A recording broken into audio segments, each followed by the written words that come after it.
Varicose veins కి సరైన చికిత్స కోసం సంప్రదించండి Avis hospital. Welcome to Suman TV. నేను మీ సుమన్ టీవీ.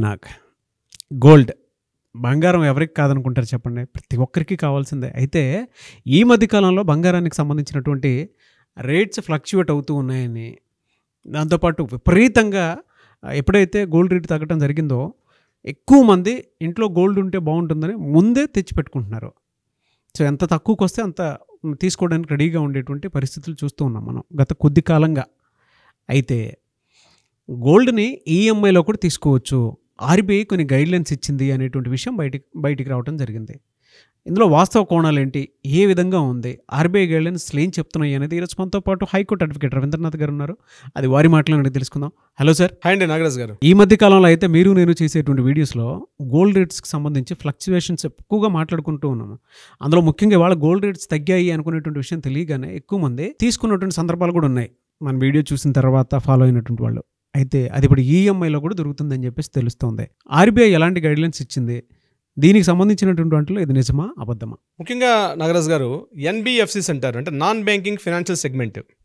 ఈ సెగ్మెంట్లో ముఖ్యంగా అంటే నేను చెప్పేది బ్యాంకింగ్ సెగ్మెంట్ కాకుండా ప్రత్యేకంగా గోల్డ్ లోన్ ఇచ్చినటువంటి కొన్ని సంస్థలు కొన్ని ఉంటాయి. ఉదాహరణకి ముత్తూట్ ఫిన్కార్ప్, ముత్తూట్ మినీ, ఇట్లాంటి సంస్థలు కొన్ని, మనప్పురం అని, ఇట్లాంటి కొన్ని సంస్థలు ఉంటాయి.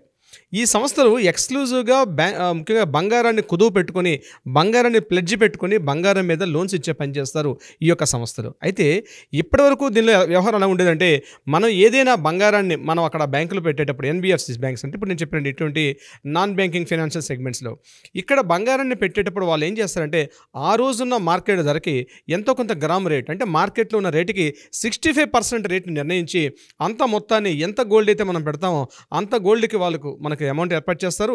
తర్వాత అట్ ద సేమ్ టైం దాని మీద ఇంట్రెస్ట్ రేట్ కూడా వేస్తారు. ఆ ఇంట్రెస్ట్ రేట్ కూడా బ్యాంక్ టు బ్యాంక్ చేంజ్ అయిపోతుంటుంది. ఏదైతే బ్యాంక్స్ రెపో రేట్ ఏది ఇస్తారో రెపో రేట్ని కాస్త ఫ్లక్చుయేషన్స్ కాస్త అటు ఇటుగా వాళ్ళు మెయింటైన్ చేస్తారు. ఇస్తూ మనకి ఇక్కడ ప్రాబ్లం ఎక్కడ వస్తుందంటే, ఫర్ ఎగ్జాంపుల్ నాగరాజ్ గారు, ఒక 10 గ్రామ్స్ గోల్డ్ మనం బ్యాంకులో ఈరోజు మనం కుదువు పెట్టేటప్పుడు బ్యాంకులో ఈరోజు ఇచ్చినటువంటి per gram rate for example ఒక 5,000 రూపీస్ పర్ గ్రామ్ ఇచ్చినట్టయితే 10 గ్రామ్స్ కంటే 50,000 రూపీస్ వస్తుంది. 50,000 రూపీస్ మనకి ఇన్స్టెంట్గా అమౌంట్ ఇచ్చేస్తారు. ఇచ్చేసిన తర్వాత ఎవ్రీ మంత్ ఏదైతే ఇంట్రెస్ట్ రేట్ ఉంటుందో ఆ ఇంట్రెస్ట్ రేట్ మనం పే చేస్తూ ఉంటే, ఫర్ ఎగ్జాంపుల్ 1 year అయినా 1.5 year అయినా 18 months అయినా ఎంతైనా సరే మనం ఇంట్రెస్ట్ పే చేస్తున్నంత కాలం కూడా ఇబ్బంది పెట్టరు. అయితే ఇక్కడ కూడా మరలా ఒక లెక్క ఉంది. 1 year వరకు ఒక రకమైన రేట్ ఆఫ్ ఇంట్రెస్ట్ ఉంటుంది, 1 year దాటిపోయిన తర్వాత కూడా రేట్ ఆఫ్ ఇంట్రెస్ట్ చేంజ్ చేసే ఉంటుంది. సో మనం ఏదైతే ఇంట్రెస్ట్ రేట్ పే చేస్తున్నంత కాలం కూడా ఎక్కడ డిస్టర్బ్ చేయరు. అయితే మనం ఎప్పుడైనా గోల్డ్ని రికవరీ చేసుకోవాలి, ఆ బంగారాన్ని రికవరీ చేసుకునేటప్పుడు మాత్రం ఎంత అమౌంట్ అయితే మనం అక్కడ తీసుకున్నామో, ఎంత అమౌంట్ అయితే మనం డ్రా చేసామో, సో ఇమీడియట్గా అంత అమౌంట్ ఒకేసారి పెడితే కానీ మళ్ళీ మన బంగారాన్ని వాళ్ళు మనకి బ్యాక్ చేసే అవకాశం అయితే లేదు.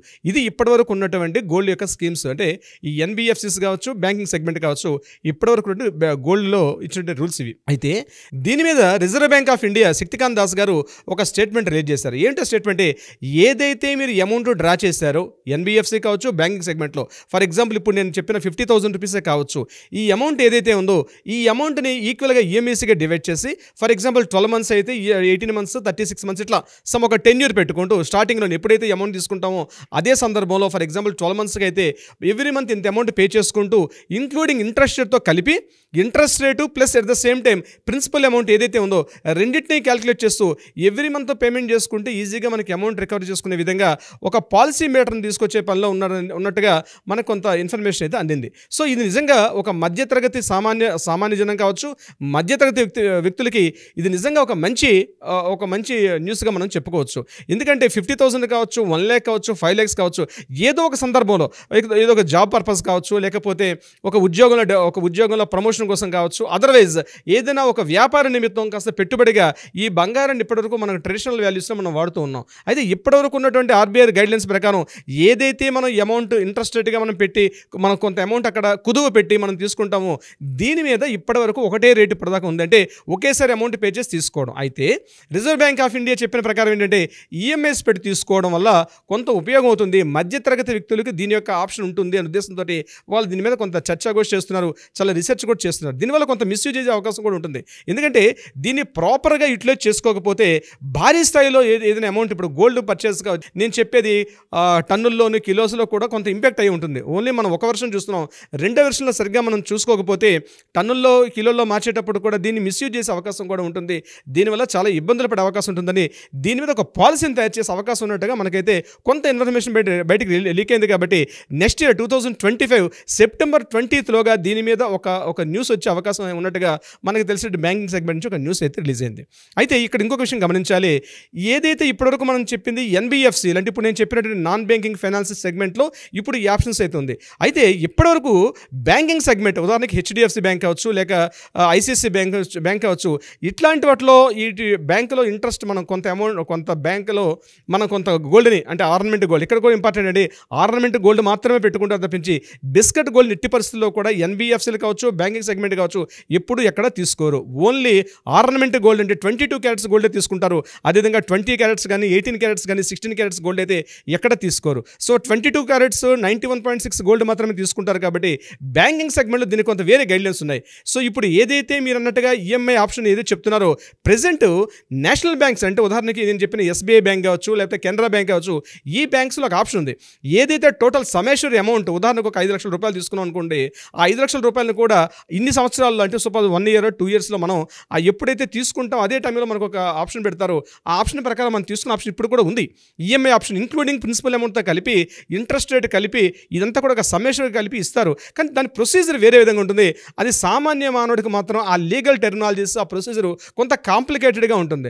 అందుకని NBFCs బాగా అట్రాక్ట్ అవడానికి కారణం ఏంటంటే మనం ఇమీడియట్గా బ్యాంకులోకి ఆ గోల్డ్ తీసుకుని ఆ సెక్షన్కి వెళ్ళంగానే విత్ ఇన్ 10 minutesలో ఛాలెంజింగ్గా ఇస్తామని చెప్పి మనపురం, ముత్తూట్ ఫిన్కార్పు, ముత్తూట్ మినీ వేరే కొన్ని బ్యాంక్ సెగ్మెంట్స్ ఇస్తారు.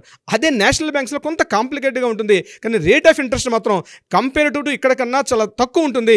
NBFCస్లో ఎక్కువ ఉంటుంది సెక్యూరిటీ పాయింట్ ఆఫ్ వ్యూ. అయితే RBI ఇప్పుడు ఏదైతే తీసుకుంటున్నారో దీనికి సంబంధించి EMI ఆప్షన్ ఏదైతే పెట్టారో దీంతోపాటు మరికొంత గైడ్లైన్స్ ఇస్తే కూడా బాగుంటుంది. నా సూచనగా నేను చెప్తున్నాను as a legal point of view. ఎందుకంటే NBFCస్లో బంగారం పెట్టుకునేటప్పుడు అది కూడా రిజర్వ్ బ్యాంక్ ఆఫ్ ఇండియాలో ఒక ఆప్షన్లో పనిచేస్తున్నప్పటికీ కూడా మిడిల్ క్లాస్ సెగ్మెంట్ కొంత భయపడతారు. ఎందుకంటే ఏదైనా ఆల్ ఆఫ్ సడన్గా ఆ బ్యాంక్ మీద లూటే జరగచ్చు, రాబరీ జరగచ్చు, ఫైర్ యాక్సిడెంట్ జరగచ్చు. ఇటువంటి సందర్భాల్లో ఏదైతే తమ ట్రెడిషనల్ గోల్డ్ని ఏదైతే పెడతారో అటువంటి సందర్భాల్లో గోల్డ్కి ఎక్కడ కూడా హామీ పూచీకత్తు అనేది ఉండదు.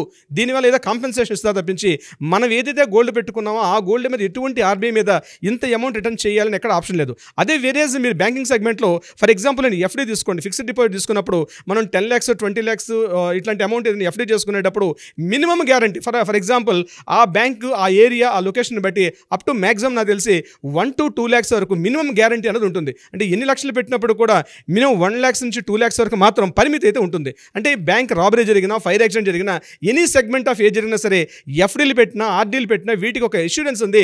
RBI గైడ్లైన్స్ ఇస్తూ వస్తుంది. వేరేజ్ ఇక్కడ గోల్డ్ సెగ్మెంట్కి వచ్చేసరికి మనం సుమారు కిలో బంగారం పెట్టినా, ½ కిలో బంగారం పెట్టినా దీని మీద ఎటువంటి ఇన్సూరెన్స్ ఉంది RBI Reserve Bank of India ఎటువంటి ఇన్సూరెన్స్ ఇవ్వలేదు. ఫర్ ఎగ్జాంపుల్ ఇప్పుడు నేను చెప్పినటువంటి NBFC సెగ్మెంట్ సంబంధించి. సో బ్యాంకింగ్ సెగ్మెంట్ RBI అండర్లో టోటల్ సెగ్మెంట్ పనిచేస్తుంది. కాబట్టి టోటల్గా ఏదైతే బ్యాంకింగ్ సెగ్మెంట్లో ఎట్లయితే ఫైనాన్షియల్ సర్వీసెస్, ఫైనాన్షియల్ ట్రాన్సాక్షన్ చేసేటప్పుడు ఎటువంటి రిస్ట్రిక్షన్స్ ఉన్నాయి అంటే ఎటువంటి సెక్యూరిటీ కన్ఫర్మేషన్ ఇస్తున్నారో అదే సెగ్మెంట్ ఇక్కడ కూడా ఇస్తే చాలా వరకు మిడిల్ క్లాస్ సెగ్మెంట్ ఈ గోల్డ్ పెట్టుకోవడంలో కూడా కొంత అంటే వితౌట్ ఎనీ హెసిటేషన్ ఖచ్చితంగా ఆ భరోసా కల్పించే అవకాశం కూడా ఉంటుంది. ఎందుకంటే ఇక్కడ NBFCలు చేసే విధానాలు చేస్తారంటే gold rate gradual for example ఒక 1 week, ఒక 10 days లేదా ఒక 15 days తీసుకోండి. Continuously day by day fluctuations ఉన్నాయి అనుకోండి, అంటే రేటు పెరగడం రేటు తగ్గడం. సో వీళ్ళు ఏం చేస్తారంటే ఈ రోజు ఉన్నటువంటి గవర్నమెంట్ వాల్యూ ఏదైతే ఉందో దానికి ఓన్లీ 60%, వీలైతే 50-52% కూడా ఇస్తారు తక్కువగా. ఎందుకంటే ఫ్లక్చుయేషన్స్ భారీ స్థాయిలో ఉండేటప్పుడు. అట్లా కాకుండా ఒక 3 months 5 months కంటిన్యూగా స్టేబుల్గా కానీ ప్రైస్ ఒక 10 rupees 20 rupees వేరియేషన్ ఉండేటప్పుడు ఈ సెగ్మెంట్లో ఉన్నటువంటి ఈ NBFCs ఏం చేస్తారంటే ఖచ్చితంగా వాళ్ళు మంచి రేట్లు ఇచ్చే అవకాశం ఉంటుంది. ఒక్కోసారి 70-75% కూడా యాక్చువల్ గోల్డ్ మీద ఇంట్రెస్ట్ రేట్కి ఇచ్చే అవకాశం ఉంటుంది. సో ఇక్కడ ఏంటంటే first government reserve Bank of India ఏం చేయాల్సిందంటే ఒకటి గోల్డ్ మీద ఫ్లక్చుయేషన్స్ అంటే ఎవ్రీడే స్టాక్ మార్కెట్ లాగా ఎవ్రీడే ఒక రకమైన స్పెక్యులేషన్స్ కాకుండా ఇమీడియట్గా ఒక స్టాండర్డ్ ఒక 15 days, ఒక 30 days వరకు పెద్ద వేరియేషన్స్ కాకుండా స్లైట్లీ చేంజెస్ అంటే 0.1% నుంచి 0.5% మధ్యలో ఫ్లక్చుయేషన్స్ ఉండడం వల్ల మిడిల్ క్లాస్ సెగ్మెంట్కి ఎక్కువగా భారీగా వాళ్ళ మీద ఇబ్బంది పడే అవకాశం ఉండదు. నెంబర్ 2 నేను చెప్పినట్టుగా వాళ్ళ మీద కానీ ఇన్సూరెన్స్ ఇవ్వగలిగితే that is also very important point. At the same time మీరు చెప్పినట్టు EMIకి ఆప్షన్స్ సంబంధించి ఇది ఇది కూడా ఆర్బీఐ కానీ కన్సిడర్ చేయగలిగితే మాత్రం ఖచ్చితంగా మిడిల్ క్లాస్ సెగ్మెంట్కి it's one of the best option అవుతుంది. మనం హ్యాట్స్ ఆఫ్ చెప్పొచ్చు నాగరాజ్ గారు. డెఫినెట్గా అండి, చూద్దామండి ఏ మేరకు ఉంటుంది, ఎలాంటి గైడ్లైన్స్ ఇస్తారు అనేది ఫర్దర్గా దీనికి సంబంధించినటువంటి వాటిలో. ఎనీవేస్ థ్యాంక్ యూ అండి, thank you so much Ravindranath గారు. Thank you so much Nagaraj గారు. సుమన్ టీవీలో మీ పర్సనల్ అండ్ బిజినెస్ ప్రమోషన్స్ కోసం కింది నెంబర్కి కాంటాక్ట్ చేయండి.